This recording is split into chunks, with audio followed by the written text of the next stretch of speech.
YouTube channel official iNews dan nyalakan lonceng.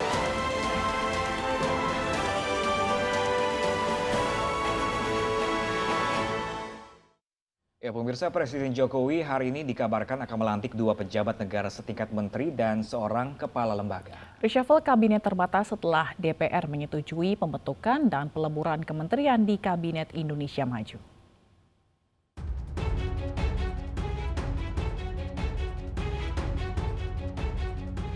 Dua pejabat setingkat menteri yang dikabarkan akan dilantik hari ini adalah Kepala BKPM Bahlil Lahadalia menjadi Menteri Investasi dan Menteri Pendidikan Kebudayaan Nadiem Makarim sebagai Menteri Pendidikan dan Kebudayaan Riset Teknologi. Setelah Kementerian Pendidikan dan Kebudayaan dilebur, Menteri Ristek Bambang Brojonegoro disebut akan dilantik menjadi Kepala Badan Riset dan Inovasi (BRIN). Reshuffle kabinet terbatas merupakan tindak lanjut setelah DPR menyetujui pembentukan dan peleburan kementerian di Kabinet Indonesia Maju. Perubahan nomenklatur kementerian baru sempat menuai polemik di masyarakat. Banyak pihak yang menilai apakah pembentukan kementerian baru tidak akan tumpang tindih dengan fungsi badan yang sudah ada. Sementara itu, peleburan Kementerian Pendidikan dan Kebudayaan dan Riset Teknologi tidak akan menambah beban baru bagi Kementerian Pendidikan dan Kebudayaan yang bertugas mengurusi pendidikan dasar hingga tinggi.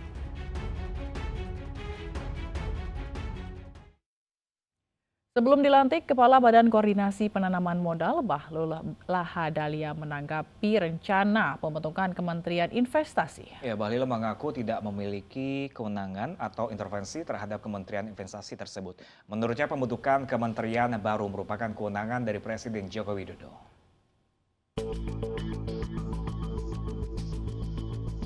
Kepala Badan Koordinasi Penanaman Modal Bahlil Lahadalia menanggapi rencana pembentukan Kementerian Investasi dan juga rumor dirinya akan menjabat sebagai Menteri Investasi. Bahlil menjelaskan bahwa pembentukan kementerian baru merupakan kewenangan dari Presiden Joko Widodo.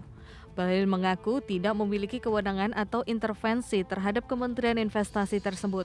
Pasalnya, saat ini BKPM hanya mengerjakan sesuai dengan apa yang ditugaskan baik dalam aturan maupun perintah lisan. Hal tersebut ditujukan dalam rangka menjaga iklim investasi, meningkatkan realisasi investasi dan bagaimana mempermudah semua investor baik dalam maupun luar negeri dan mendorong pertumbuhan dunia usaha baru. Untuk target investasi sebesar 900 triliun. Ini bukan pekerjaan yang gampang di era pandemi, tapi sebagai pembantu Bapak Presiden harus selalu mencari cara dengan inovasi dan kreativitas dan bekerja maksimal untuk mewujudkan perintah komandan. Nah, ini 219,7 triliun. Tumbuh secara Q&Q itu 2,3%, kalau year on year itu 4,3%. Penyerapan tenaga kerja di kuartal pertama ini sebesar 311.793 orang. Teman-teman media, ini ada beberapa data yang menarik sekali yang perlu saya sampaikan, bahwa sekalipun di era pandemi COVID, realisasi investasi untuk khusus foreign direct investment ini sudah mulai stabil. Kenapa saya katakan mulai stabil? Waktu di kuartal keempat itu FDI kita kalah dibandingkan dengan PMA. Sekarang udah mulai melebihi daripada PMDN. Sekarang PMA kita mencapai 50,8%. Sebelumnya DPR RI memutuskan untuk membentuk kementerian baru yakni Kementerian Investasi untuk menarik investasi yang berimbas pada penciptaan lapangan kerja di tanah air.